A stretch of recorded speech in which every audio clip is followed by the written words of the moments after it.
The massive space station turned slowly in the darkness between the stars. Its metal walls glowed with soft blue lights that marked the neutral zone where wars came to die. Today, the station held the most important meeting in 50 years. Two great powers of the galaxy were finally ready to talk instead of fight. Admiral Zektar of the Zenthari Empire stood at the main window of his war cruiser. His red scales caught the starlight as he watched ship after ship dock with the peace station. The Kelvari Federation had brought their finest vessels too. Both fleets faced each other in the empty space around the station, weapons powered down but ready. "Sir," his aide whispered, "the human ship just arrived." Zektar turned to look. A small, white transport ship moved toward the docking bay. It had no weapons that he could see. No armor plating. No escort ships, just a simple civilian vessel that looked like it carried tourists rather than diplomats. "That's it?" Zektar asked. "Where are their battle cruisers? Their generals?" The aide checked his datapad. "There are no military ships, sir. Just that one transport." This made no sense to Zektar. Every species in the galaxy knew the rules of peace talks. You brought your best ships to show your strength. You brought your toughest generals to prove you were serious about war if the talks failed. You made sure everyone knew you had the power to destroy your enemies. But humans never did this. In the 300 years since Earth joined the galactic community, they had never once brought military forces to a peace conference. Not even a single soldier. The docking bay doors opened, and Zektar watched the human delegation walk out. A woman in a simple blue dress led the group. Behind her came a few other humans in plain clothes. No armor, no weapons, no medals or ranks on their uniforms. "Who is she?" Zektar asked. "Ambassador Sarah Chen," his aide read from his files. "She's a diplomat. The others are economists, social workers, and historians." Zektar's jaw dropped. They brought social workers to a war conference? Across the station, Admiral Velna of the Kelvari Federation was having the same conversation with her staff. The insect-like aliens clicked their mandibles in confusion as they watched the human group enter the conference room. "Perhaps it's a trick," Velna suggested. "Maybe their real delegation is hidden somewhere." But her intelligence officer shook his head. "No, Admiral. Our scans show no other human ships for light years. This is really their entire team." The conference room was huge and round, with seats for dozens of species. Most chairs were filled with military officers, war advisors, and battle-tested leaders. Medals and weapons glittered in the artificial light. The air buzzed with the tension of barely controlled violence. Then Ambassador Chen walked in. She was small compared to most aliens in the room. Her gray hair was pulled back simply. Her hands carried no weapons. Just a simple datapad and a cup of tea. She smiled politely at everyone as she found her seat. The other delegates stared at her. Some whispered to each other. How could such a peaceful-looking person speak for one of the galaxy's most mysterious species? "Friends," Ambassador Chen said in a soft voice that somehow carried to every corner of the room, "thank you all for coming. I know this has been a difficult time for everyone." Admiral Zektar leaned forward. "Ambassador Chen, where are your military advisors? Your war fleet?" She tilted her head slightly. "Why would we bring those? We're here to talk about peace. But how can you negotiate without showing your strength?" Admiral Velna asked. "How do we know you take this seriously?" Ambassador Chen took a sip of her tea. "The fact that we're here shows how seriously we take this. Earth has no desire to see this war continue." The room fell quiet. This was not how these meetings usually started. Normally, each side would spend hours talking about their weapons and victories. They would threaten each other and demand respect. But this human woman just sat there drinking tea and talking about peace like it was the most natural thing in the universe. "Let's begin with a simple question," Ambassador Chen said. "Why did this war start?" Quote, Admiral Zektar straightened in his chair. "The Kelvari attacked our mining colonies without warning. We were defending our territory." Admiral Velna shot back. "The Zenthari invaded our space. That was our space for 2 centuries. You stole it from us in the first place." The two admirals glared at each other across the table. Their claws and weapons twitched as old anger rose in their voices. Ambassador Chen waited for them to finish shouting. Then she asked another simple question. What do your children think about this war?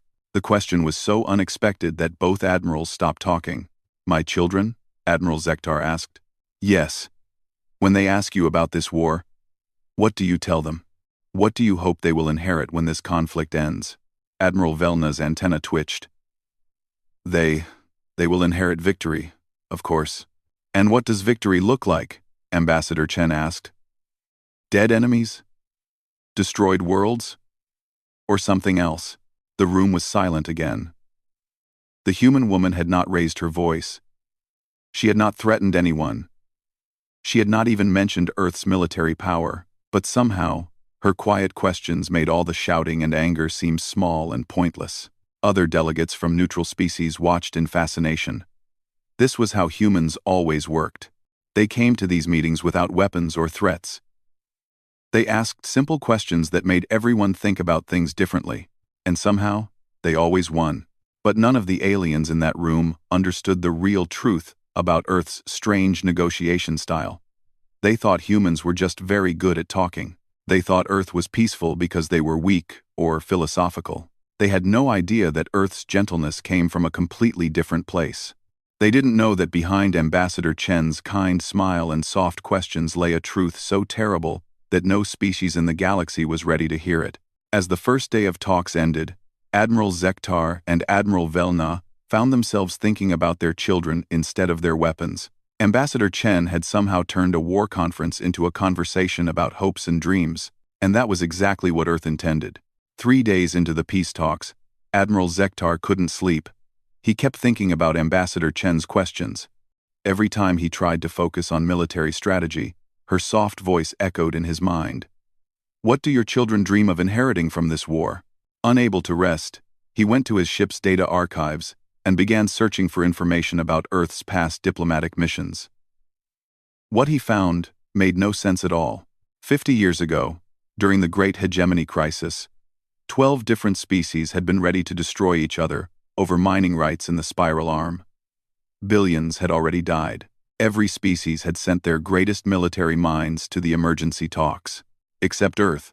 Earth had sent a team of archaeologists and anthropologists. The lead negotiator was an old man who studied ancient alien cultures.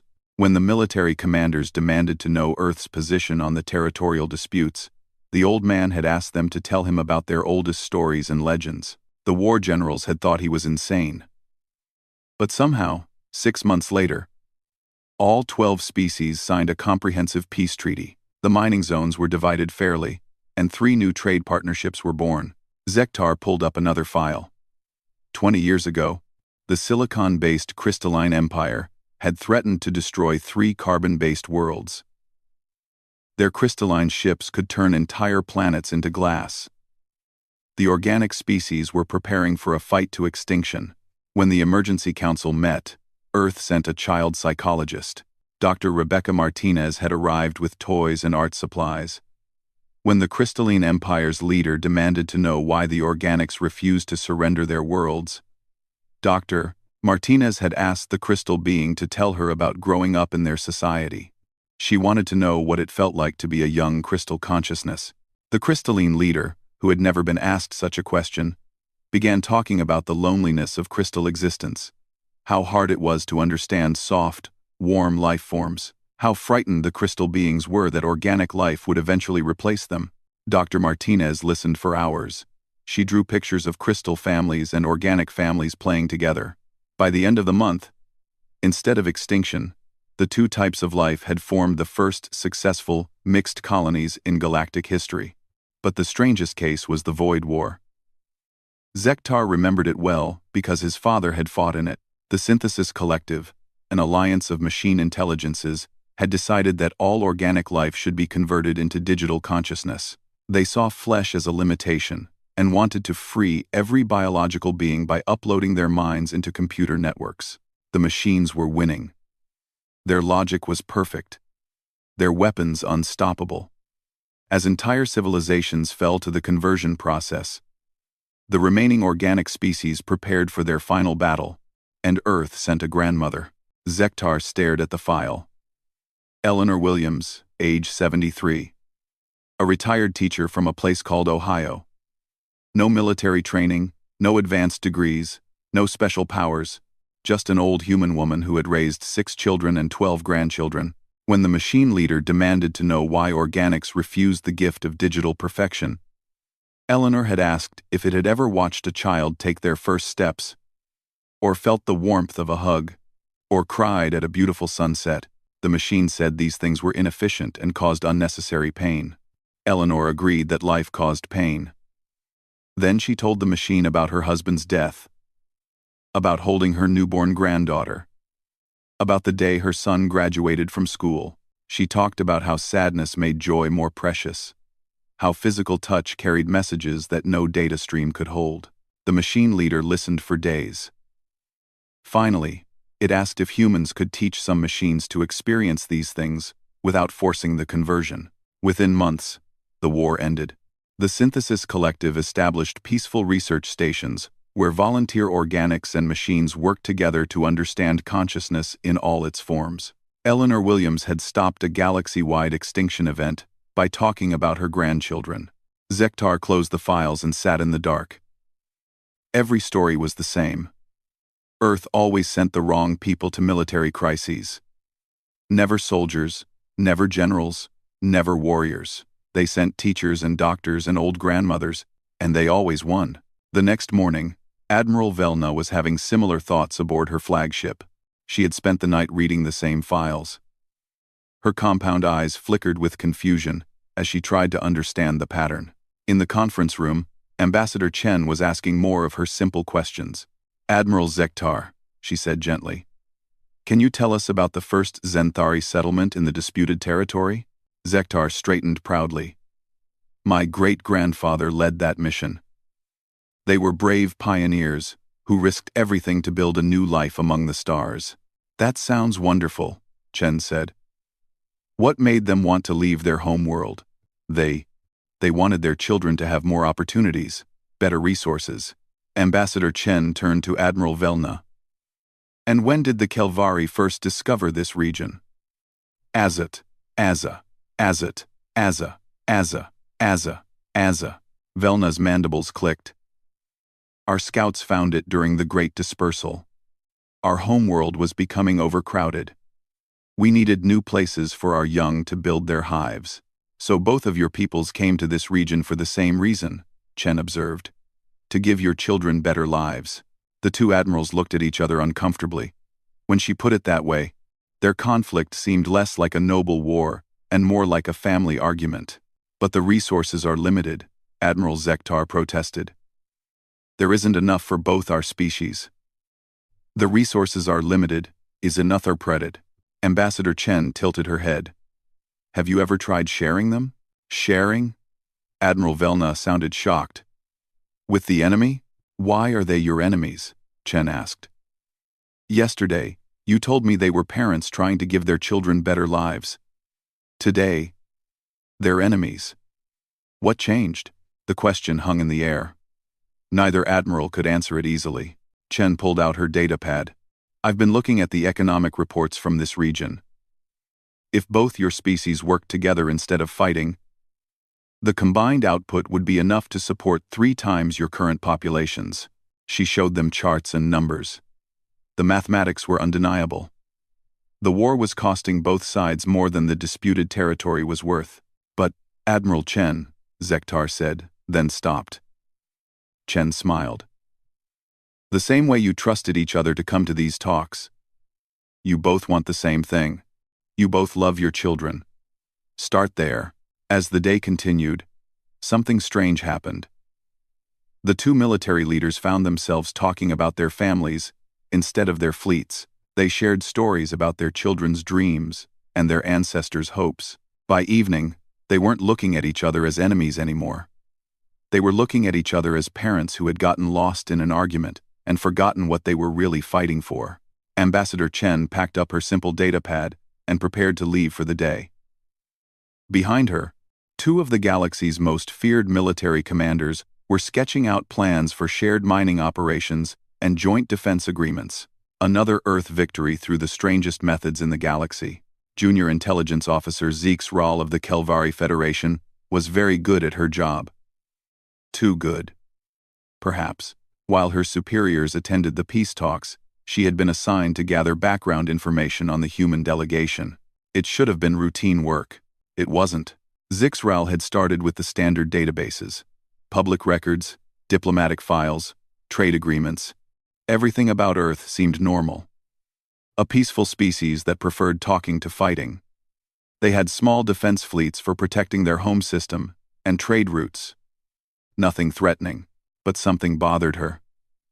In 300 years of galactic politics, Earth had been involved in ending dozens of major conflicts. They never fought. But wars somehow stopped when they arrived. The pattern was too consistent to be luck. So Zixral dug deeper. She used her security clearance to access older files. Military assessments from first contact with Earth. Scientific reports on human technology. Economic analyses of Earth's resource capabilities. The deeper she went, the stranger things became. Earth's technology was listed as moderate in most reports. But the details didn't match. Their ships used power sources that other species couldn't identify. Their computers processed information faster than anything the Kelvari had seen. Their materials were stronger than standard alloys. But no one knew how they were made. Classified, appeared next to most of the interesting details. Restricted access. Information unavailable. Zixral's curiosity grew stronger. Why was so much information about peaceful Earth marked as secret? She decided to use her family connections. Her cousin worked in the Grand Archives, where the galaxy's most sensitive historical records were kept. With his help, she gained access to files that most beings never saw. What she found made her blood freeze. Hidden deep in the restricted sections were military intelligence reports from the early days of human contact. Species that had tried to test Earth's defenses. Pirate fleets that had attacked human colonies. Trade disputes that had turned ugly. Each file told the same story. The aggressors had simply vanished. Not defeated, not surrendered. Vanished. One report described a Vraxian pirate fleet that had demanded tribute from a human trading post. The pirates had over 50 ships and thought they were targeting defenseless merchants. Earth's response was to send a single diplomat who asked the pirates to reconsider their choices. The pirates laughed and gave Earth 24 hours to deliver payment or face destruction. 23 hours later, every pirate ship in the fleet simply stopped existing. No wreckage, no energy signatures, no trace they had ever been there. The only evidence was sensor logs showing the ships were there one moment and gone the next. The human diplomat had expressed sadness that the pirates had chosen violence over conversation. Another file described a border incident with the aggressive Thoktar Empire. The Thoktar had claimed a human research station was actually a military base and demanded its destruction. When Earth refused, the Thoktar sent a war fleet to destroy it. Earth's response was to send a cultural anthropologist to negotiate. The Thoktar admiral ignored the anthropologist and ordered the attack. His entire fleet jumped into the system with weapons charged, ready to blast the research station to atoms. They found the station exactly where it should be. But their fleet was somehow 93 light-years away in empty space, with no fuel and no working navigation systems. It had taken the Thoktar 6 months to call for rescue. The anthropologist had waited patiently in the system, offering to help them understand what had gone wrong. Zixral read file after file. Each story was the same. Someone attacked humans. Humans sent diplomats. The attackers disappeared or found themselves helplessly displaced. The diplomats expressed regret that violence had been chosen. But the most terrifying file was marked, Eyes Only, Galactic Security Council. It was an intelligence analysis titled, Theoretical Assessment of Earth's Military Capabilities. The report began, after extensive analysis of 17 incidents involving aggression against human interests, this council concludes that Earth possesses military technology so advanced that meaningful resistance would be impossible for any known galactic power. Zixral's hands shook as she read further. Evidence suggests Earth has mastered weapons that operate outside normal spacetime. Their ability to instantly relocate or eliminate threats indicates technology that makes our most advanced systems look primitive. Conservative estimates suggest Earth could eliminate any galactic civilization in a matter of hours if they chose to do so. The report continued. Earth's consistent choice to send diplomatic personnel instead of military forces is not a sign of weakness. Analysis suggests it is a warning. By sending diplomats, Earth is offering their opponents a chance to choose peace before Earth chooses war. The final line made Zixral gasp. It is the recommendation of this council that no galactic power should ever force Earth to send its military instead of its diplomats. Based on observed capabilities, there would be no survivors to learn from such a mistake. Zixral sat in stunned silence. Everything the galaxy thought about humans was wrong. They weren't peaceful because they were weak. They were peaceful because they were so powerful that fighting them was pointless. She thought about Ambassador Chen sitting in the conference room, asking gentle questions about children and dreams. Behind that kind smile and soft voice was a species that could erase entire fleets from existence, and the most terrifying part was that they chose not to.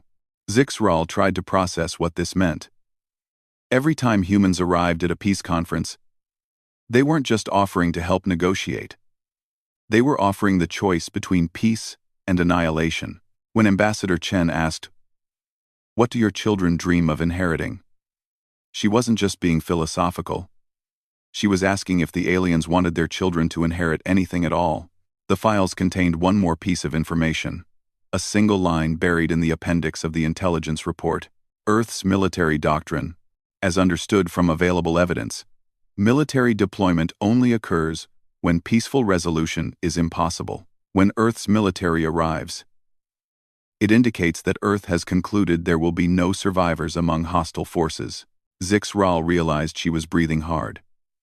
Her mandibles clicked with fear as the truth hit her. Humans didn't send soldiers to peace talks because soldiers meant the talking was over. When humans sent soldiers, they had already decided to kill everyone on the other side. She looked at the conference schedule on her desk. Tomorrow, Admiral Velna and Admiral Zektar would continue their negotiations with the human delegation. They would see Ambassador Chen as a helpful mediator, trying to arrange a peaceful solution. They had no idea they were sitting across from the representatives of the most dangerous species in the galaxy, a species that could destroy them both without effort, but chose instead to ask questions about their children. Zixral knew she had to tell her superiors. But she also knew that once this information spread, everything would change. The galaxy would never look at humans the same way again. She gathered the files and prepared to make the most important report of her career. A report that would terrify every military commander in known space. The humans weren't peaceful diplomats. They were monsters who chose to be gentle, and that made them the most frightening force in the universe.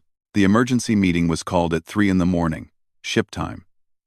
Admiral Velna stood in her private conference room aboard the Kelvari flagship, surrounded by her senior staff. All of them had the same expression of shock and disbelief.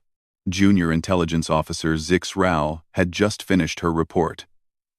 The files were displayed on the main screen, but no one was looking at them anymore. They were all staring at Zixral as if she had just told them the stars were actually tiny lights painted on the sky. "You're certain about this information?" Admiral Velna asked for the third time. Zixral's voice was steady, but her mandibles still clicked with nervous energy. "Yes, Admiral. I verified the sources. Cross-referenced everything. The intelligence comes from our own security archives and the Galactic Council's classified files." Commander Thello K, the ship's tactical officer, spoke up. "This is impossible. If humans had this level of technology, why haven't they conquered the galaxy?" "That's exactly the point," Zixral replied. "They don't want to conquer. They want to prevent wars. But the threat is always there." Admiral Velna looked at the files again. 17 incidents where hostile forces had simply vanished when they attacked human interests. No battles. No negotiations. Just complete elimination. "Send a message to Admiral Zektar," she ordered. "Priority encryption. He needs to know about this immediately." Across the space between the fleets, Admiral Zektar was having trouble accepting what his intelligence chief had just told him. He had received Velna's files and confirmed them with his own sources. "Sir," his aide said quietly, "what does this mean for the peace talks?"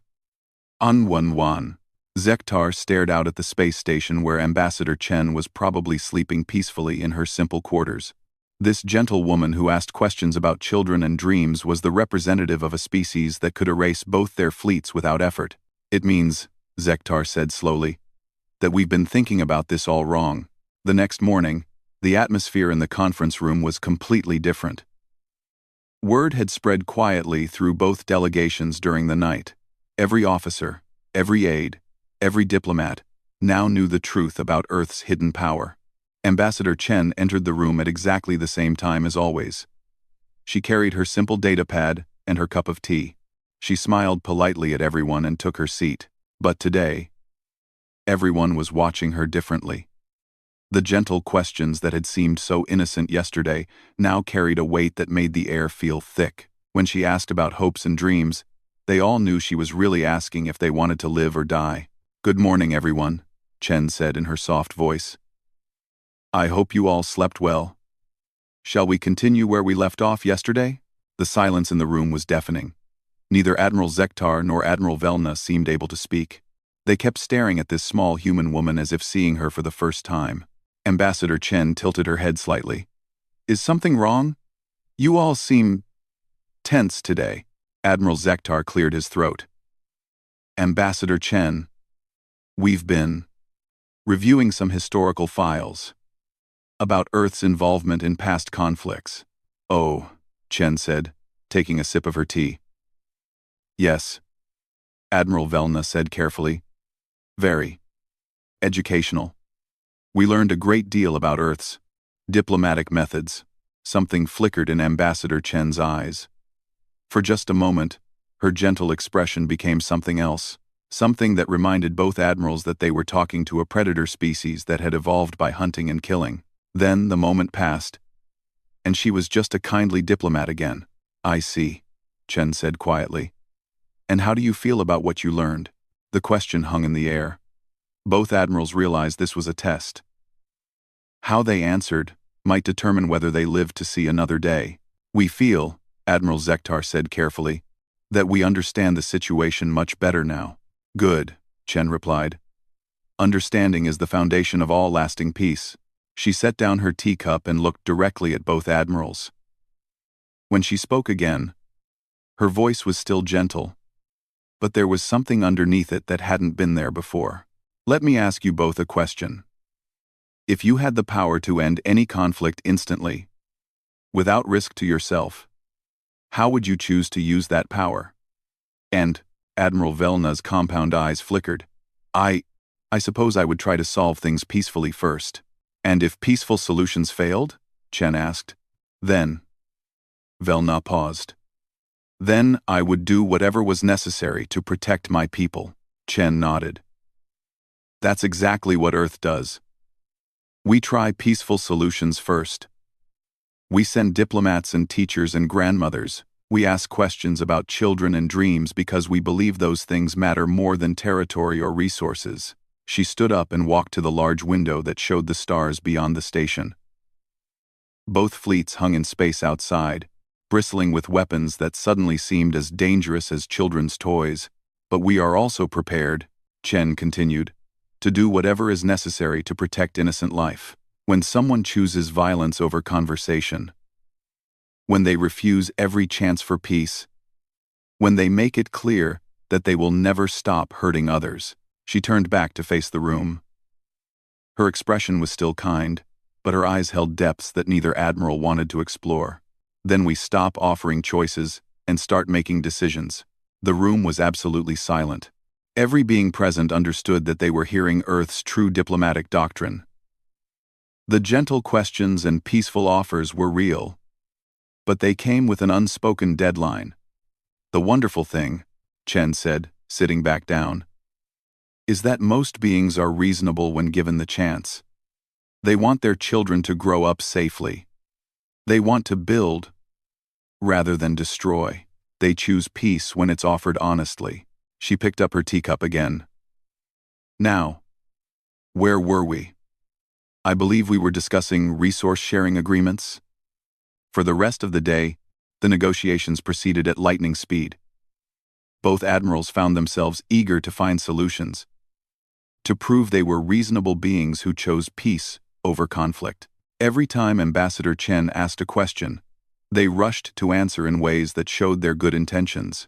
By evening, they had outlined agreements that would have taken weeks to negotiate under normal circumstances: shared mining rights, joint defense pacts, cultural exchange programs, even preliminary discussions about intermarriage between their species.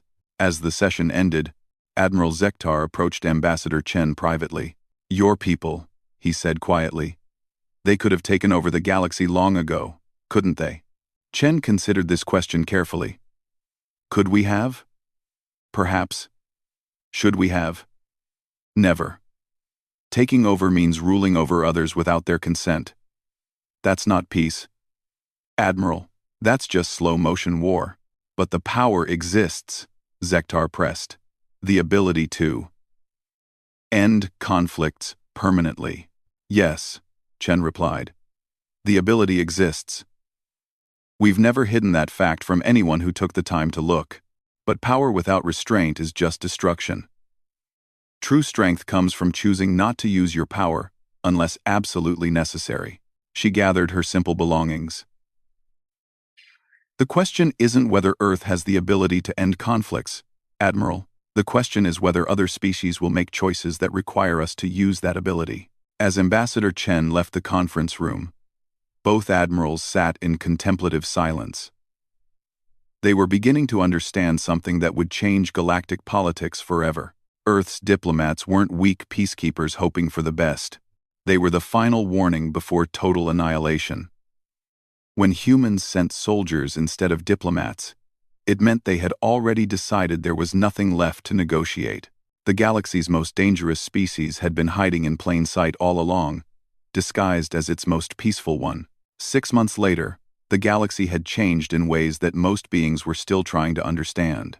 The Zenthari-Kelvari peace accord was being taught in schools across both empires as an example of perfect diplomacy.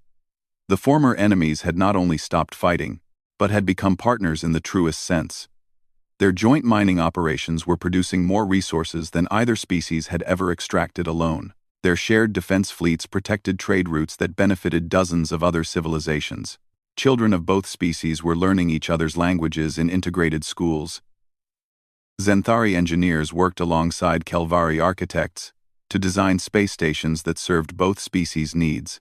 Cultural festivals celebrated the unique traditions of both peoples, while creating new customs that belonged to neither and both. But the real change in the galaxy was deeper and quieter. In military academies across known space, new courses were being taught with titles like Diplomatic Threat Assessment and When Negotiation Becomes Warning. Every officer was required to study Earth's historical interventions. Admiral Zektar stood in his office aboard his flagship, looking at the graduation ceremony happening on the space station below. Young officers from both the Zenthari and Kelvari fleets were receiving their commissions together.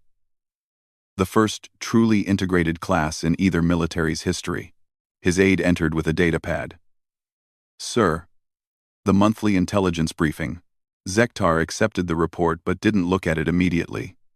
"Tell me, Lieutenant, what did you learn about Earth in your recent training?" The young officer straightened. "That humans are the most dangerous species in the galaxy, sir. And the most peaceful." "Explain." "They have the power to destroy any civilization instantly, but they choose to send diplomats instead. If you're negotiating with a human delegation, you're receiving Earth's final offer of peace. If they ever send their military instead." The lieutenant paused. "Well, sir, our instructors taught us that if Earth ever sends soldiers instead of diplomats, the proper response is immediate surrender and hope for mercy."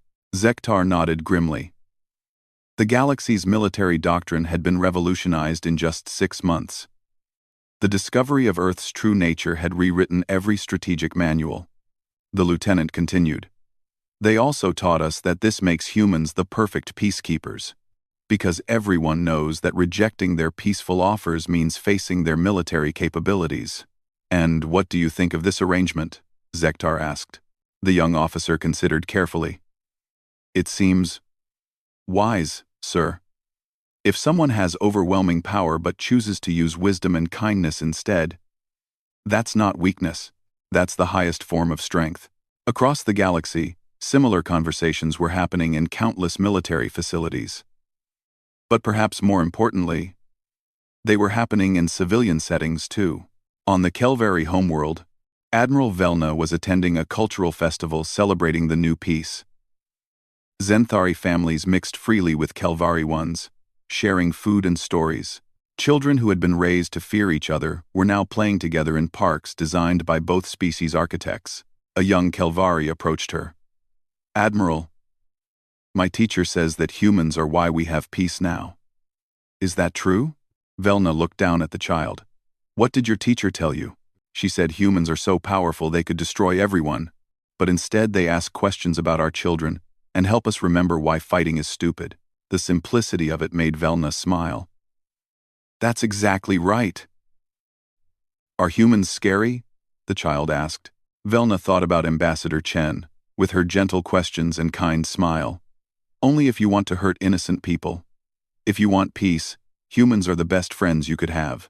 In the neutral space station where the peace talks had taken place, Ambassador Chen was wrapping up her final report.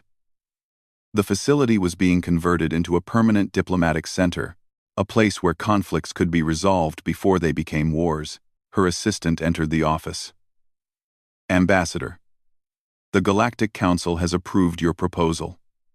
The new conflict resolution protocols will be implemented next month." Chen nodded. The protocols were simple. Any species involved in a serious dispute would be offered Earth mediation. If they accepted, human diplomats would help find peaceful solutions. If they refused, other galactic powers would know that Earth had made its offer, and the refusing party had chosen to risk the consequences. "There's something else," her assistant continued.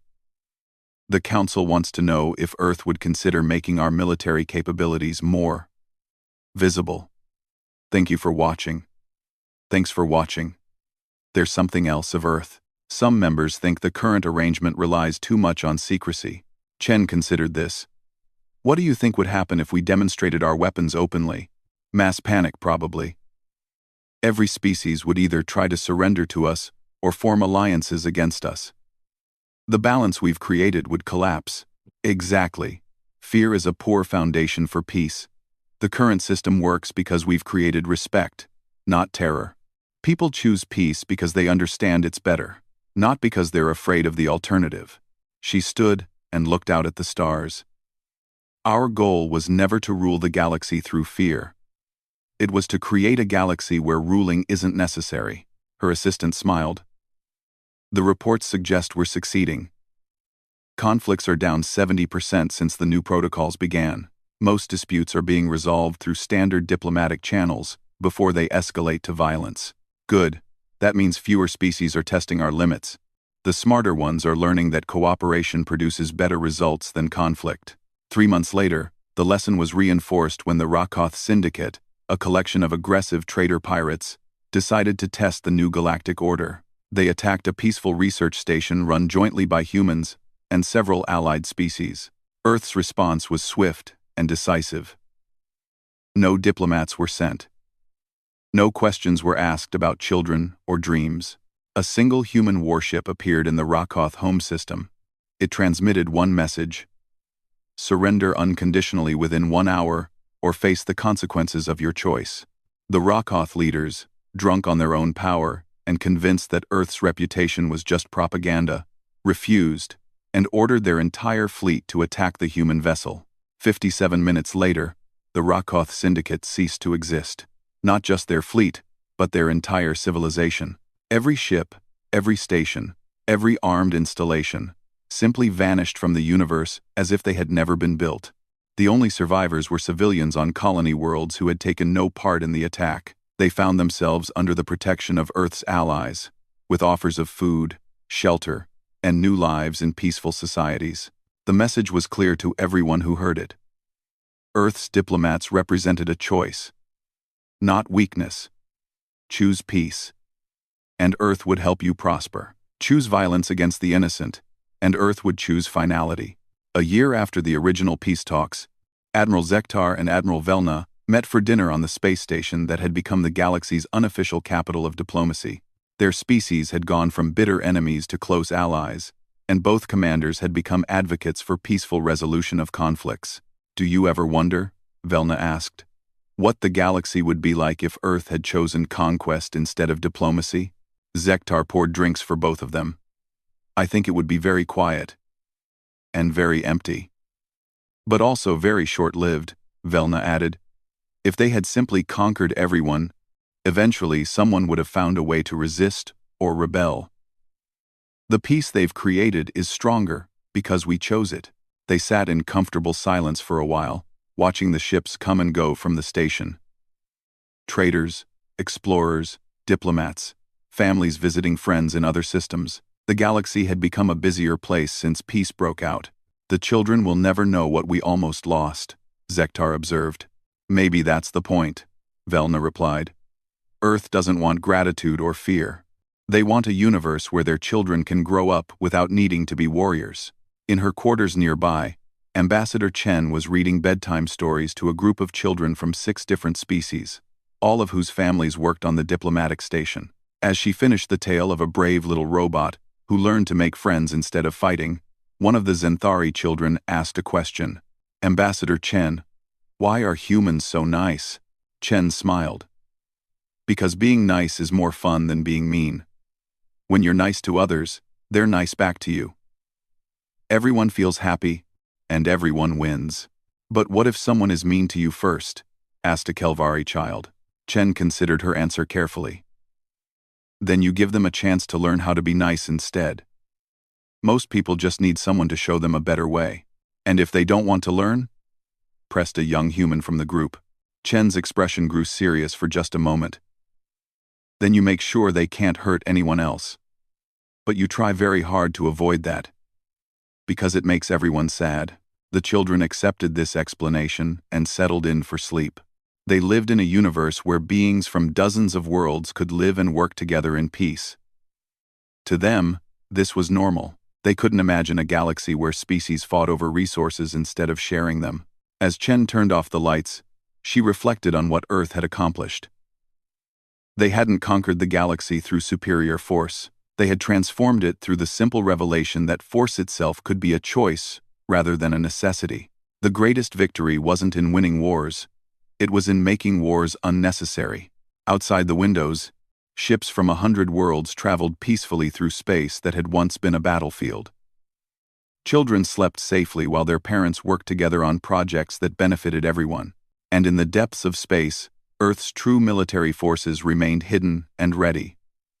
Not as conquerors waiting to strike, but as guardians ensuring that the peace their diplomats had created would endure. The galaxy had learned a fundamental truth.